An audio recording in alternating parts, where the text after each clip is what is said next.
Well, the Toronto Blue Jays even up the World Series against the LA Dodgers, and as great as Shohei Ohtani was, he came back to earth.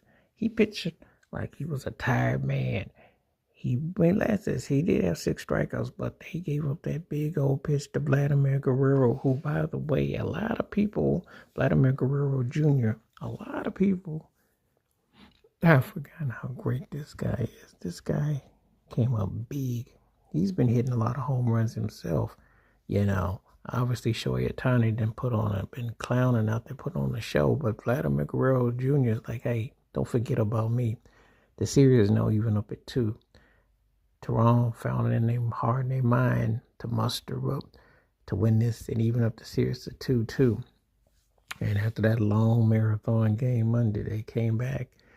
Dodger bats were pretty quiet, and there was no Freddie Freeman heroics. There was no Shohei Ohtani going crazy. More importantly, they're keeping Mookie Betts off the base pass. So very impressive win by Toronto. They came back. The pitching was on point, and they did what they had to do.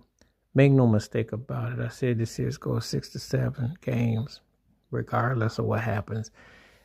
These are very evenly matched teams.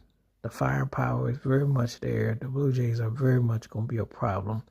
And you're going to have to play all the way. You're going to have to really, bring it. No one's going to have a rollover. No one's going to roll over in the hay and, not finish up. So very impressive, to say the least.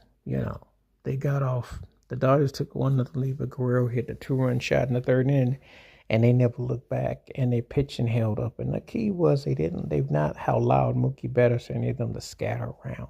That's the key. Of course, this is a kind of series. It's like a seesaw, so, but we're going to have a game in Toronto definitely Friday night for a fact.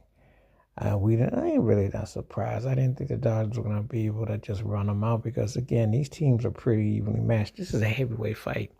You're getting the best of both teams. You're getting teams that know how to make adjustments. The pitching is top tier. The hitting is top tier. And after a wild game, which was 2 games in one the other night, it was just a matter of, can you stand up on your feet? What can you do? Now, there's always the pivotal game 5. But one thing about baseball, I don't put a lot of stock on home field or anything like that, because if you do that, you can get your feelings hurt.